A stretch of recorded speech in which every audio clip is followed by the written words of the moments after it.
दोस्तों नमस्कार, मैं हूं संजीत कुमार और आप देख रहे हैं बिहार टीचर न्यूज। दोस्तों इस समय सबसे ज़्यादा हंगामा मचा हुआ है बिहार में शिक्षकों के वेतन का भुगतान को लेकर के। तो आप ये जान लीजिए कि शिक्षकों का ही वेतन का भुगतान नहीं, बिहार में बहुत सारे ऐसे ऑफिस हैं जहां के कर्मचारियों को वेतन नहीं मिला है। बहुत सारे ऐसे ठेकेदार हैं जिनको वेतन नहीं मिला है, उनका जो काम किए हैं उसका राशि उन्हें नहीं मिला है। तो मैं आपको बता दे रहा हूं कि बिहार इस समय सबसे ज़्यादा वित्तीय हालत से इस समय जूझ रहा है। अभी आपको देखे होंगे कि कुछ दिन पहले बिहार के आकस्मिक निधि से पेंशन का भुगतान के लिए पैसा निकाला गया। सोच रहे हैं, बिहार में विधवा, विकलांग और वृद्धा पेंशन के लिए आकस्मिक निधि से सोच सकते हैं कि पैसा निकाला गया है उन लोगों को भुगतान करने के लिए। क्यों? क्योंकि प्रधानमंत्री नरेंद्र मोदी का जो है वो 15 साल से अधिक अब होने वाला है, वो सत्ता में बने रहने में, तो वो नेहरू जी से आगे निकल रहे हैं कुछ मामले में। तो उस अवसर पर सभी वृद्धजनों को पैसा, पेंशन का जो राशि था उसको देना था।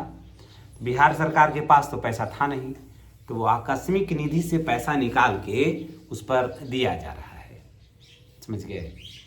अब सवाल ये उठता है कि आकस्मिक निधि से पैसा निकालना क्या जरूरी है था, या किस परिस्थिति में आकस्मिक निधि से पैसा निकलता है। पूरी आज़ादी से आज तक अगर आप देखिएगा तो फर्स्ट 3 महीने में जो है बिहार में गिने चुने अवसर पर आकस्मिक निधि से पैसा निकला है, उसमें भी बाद में निकला है, प्रारंभ के 3 महीने में भी नहीं। अब सवाल ये उठता है कि क्यों निकला? क्या नीतीश कुमार जी जब सत्ता छोड़ रहे थे तो उनको ये नहीं पता था कि वो जा रहे हैं जरूर बिहार छोड़ करके? बिहार को चलाना भी तो है, बिहार आखिर कैसे चलेगा? तो उन्होंने बजट को बनाया ही नहीं। आप सोच लीजिए, हम लोग भी कहते थे कि नीतीश कुमार वो क्या किए कि बजट बनाए नहीं। चाहे तो नीतीश कुमार जी की वो हड़बड़ाहट में गए, या फिर जो पदाधिकारी था उनकी सूझबूझ की कमी है। तो ये समस्या आज नहीं है, पूरे वित्तीय वर्ष इस समस्या से जूझना होगा पूरा बिहार को। और पूरा 2026 अब इसी तरह से चलेगा, क्योंकि शिक्षा बजट में जितना खर्च है उसके हिसाब से, और जितना बिहार का अपना खर्च है उसके हिसाब से बजट ही नहीं बना हुआ है। अब तो समस्या ये उठ रहा है कि आखिर तो अभी 6ठा महीना है, अभी 6 महीना और चलना है, और 6ठा महीना में भी अभी 4-4 महीना 5-5 महीना का वेतन है, यानी कि साल भर कोई विकास का काम होगा। ये तो बात को अभी छोड़ ही दीजिए, सवाल है कि ये साल भर अभी कैसे चलेगा? पेमेंट ही समय से अगर जो मिल जाएगा लोगों का, तो यही बहुत बड़ा गनीमत है। इसी के लिए वित्तीय कोष को जुटाना होगा। अब सवाल ये उठता है कि जब बिहार सरकार के पास इतना वित्तीय स्थिति आय का जो स्रोत नहीं था, तो आखिर इतने खर्च क्यों किए गए? सवाल ये उठता है कि क्यों खर्च किए गए। तो लेकिन क्या होता है कि चुनाव जीतने के लिए बहुत ज़्यादा वित्तीय खर्च किया गया, लेकिन खर्च हुआ, लेकिन संसाधन को जुटाने का जो स्रोत है उस पर तो ध्यान दिया नहीं गया। और बिहार सरकार अपना कुल खर्च का 22% भी आय जो है ना वो इकट्ठा नहीं कर पाती है। समझ गए? बिहार सरकार का जितना खर्च है उसका 22% भी आय बिहार सरकार जो है ना वो इकट्ठा नहीं कर पाती है। यानी कि टोटल डिपेंड है कर्ज पर, टोटल डिपेंड है केंद्र सरकार पर। अब देखिए, बात करते हैं कि बिहार सरकार गई थी रिजर्व बैंक के पास में लोन लेने के लिए, 12,000 करोड़ रुपया संभव था लोन लेने के लिए। वहाँ क्या हुआ कि अभी तक लोन स्वीकृत नहीं हुआ है। वहाँ स्वीकृत होगा क्या? वहाँ तो ऑलरेडी केंद्र सरकार ही अभी उसी पर चढ़ा हुआ है रिजर्व बैंक के पास में। तो केंद्र सरकार को ही कर्ज देते देते तो अभी रिजर्व बैंक खप रहा है, बिहार सरकार की बात अभी सुनेगा कौन? तो यहाँ अभी समस्या ये हो जा रहा है कि अब क्या होगा। तो दोस्तों अभी तो ऐसा स्थिति हो गया है कि बिहार सरकार के पास आकस्मिक निधि के सिवाय कोई विकल्प ही नहीं बचा हुआ है, और जिससे कि पेमेंट हो जाए। तो पेमेंट करने के लिए हमको नहीं लग रहा है कि अब सर आकस्मिक निधि से पैसा और निकाला जाएगा। आकस्मिक निधि से तब निकाला जाता है जब कोई वित्तीय स्थिति बहुत खराब हो जाता है, और फिर जितना निकाला जाता है उतना ही उसमें फिर जमा होता है। लालू जी के शासन का हम लोग, बहुत सारे लोग ये सवाल करते हैं कि लालू जी का साम्राज्य, लालू जी के समय में स्थिति अच्छी नहीं थी। तो लालू जी के समय में भी स्थिति इतनी खराब नहीं थी कि प्रारंभ के 3 महीना में, जैसे अप्रैल मई जून में ही पूरा राशि समाप्त हो गया हो और सरकार को चलाने के लिए सरकार के पास पैसा नहीं हो, ऐसा आज तक कभी हुआ ही नहीं था। लालू जी पर के शासनकाल पर लोग उंगली उठाते हैं, लेकिन ऐसा कभी नहीं हुआ कि जनवरी फरवरी मार्च, इधर करिए मार्च अप्रैल और मई, वित्तीय वर्ष में करिए अप्रैल मई जून के ही सप्ताह में आज तक के मैंने फर्स्ट तिमाही में आज तक कभी आकस्मिक निधि से पैसा निकाला ही नहीं गया। अब आप सोच सकते हैं। तो भले ही हम ये लोग सवाल उठाए लालू जी, लेकिन वित्तीय मामले में लालू जी इन लोग से ज़्यादा बेहतर साबित हुए थे। और अब तो सवाल ये उठता है कि आखिर सरकार अब कैसे चलेगी, ये तो बहुत मुश्किल है। और शिक्षकों के लिए पेमेंट की जहाँ तक बात है, तो भाई शिक्षक का पेमेंट तो कुछ केंद्र सरकार को भी सहयोग करना होगा।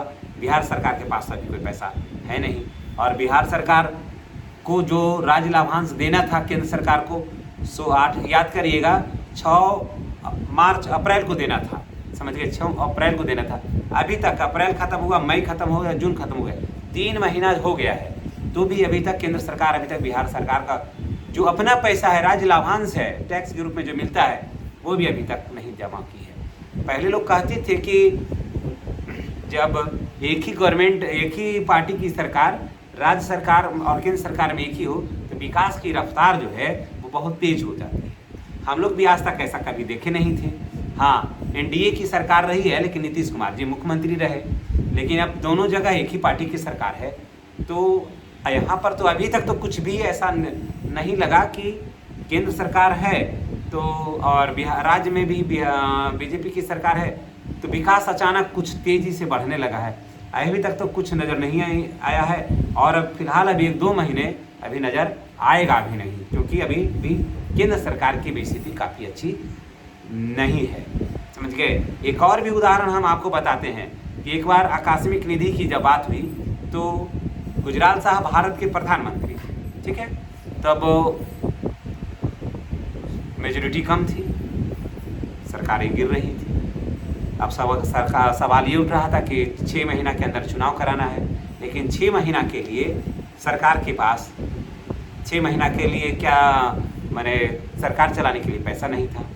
तो फिर क्या हुआ कि गुजराल साहब जो थे वो आकस्मिक निधि से पैसा निकाल करके फिर उन्होंने इस्तीफा दिया, और उसके बाद फिर चुनाव हुआ, उसके बाद फिर सब कुछ ठीक हुआ। तब तो ये इससे स्थिति है दोस्तों, आप समझ गए हो कि आकस्मिक निधि क्या है। बहुत रेयर केस में आकस्मिक निधि से पैसा निकाला जाता है, और फिर जितना आप निकालते हैं उतना ही उसमें जमा कर दिया जाता है। हाँ, ये बात सही है कि पहले आकस्मिक निधि में राशि कम थी, अब 13,000 करोड़ रुपया संभवतः आकस्मिक निधि में राशि रहती है। बिहार नीतीश कुमार जी ऐसा किए हैं, लेकिन सवाल है कि कम था ना, तो मेंटेन करके लोग चलते थे। अब ज़्यादा है तो देखिए कि इधर है पैसा आकस्मिक निधि में, और बाकी के लिए तो पैसा नहीं है। अब तो हमको लग रहा है कि आकस्मिक निधि से ही पैसा निकाल के फिलहाल राज्य सरकार को चलाना होगा, और नहीं तो भाई अभी तो बड़ा मुश्किल हो जाएगा। और इतने बड़े बड़े पैमाने पर वैकेंसी आई बिहार में, तो निश्चित रूप से सबको वेतन देने में कठिनाई होगी। अब पूरे 1 वर्ष हमको लग रहा है कि जो स्थिति अभी है, इसमें अगर कोई बढ़िया से इकोनॉमिस्ट अगर नहीं जुटेंगे, वित्तीय सलाहकार नहीं जुटेंगे केंद्र सरकार के और राज्य सरकार के, तो ये स्थिति ना बनी रहेगी। तो चलिए फिलहाल यही है अपडेट। और अगर शिक्षक वेतन का इंतजार कर रहे हैं तो मैं आपको बता दे रहा हूँ कि अभी आपको संघर्ष करना पड़ेगा, और ये संघर्ष आपको पूरे साल अब चलेगा। जो स्थिति है, जब तक कि कोई वित्तीय सलाहकार अगर नहीं है आ जाता है बढ़िया, तब तक यही स्थिति रहेगी। और अगर बीच में मान लिया जाए कि दारू स्टार्ट हो भी जाता है बिहार में, दारू स्टार्ट भी हो जाता है, तो कितना होगा, अगर दारू स्टार्ट भी हो जाता है तो जितना इसका वित्तीय कोष है उसके हिसाब से दारू मात्र 6 या 7% ही भरपाई कर सकता है, इससे ज़्यादा तो नहीं कर सकता है। इसके सिवाय और भी कोई वित्तीय स्थिति को सुदृढ़ करने का बिहार सरकार के पास कोई विकल्प नहीं है। जो भी शिक्षक हैं अगर या फिर अन्य कर्मचारी भी अगर वीडियो को देख रहे हैं तो सबको इस वर्ष जो है ना संघर्ष करना होगा वेतन के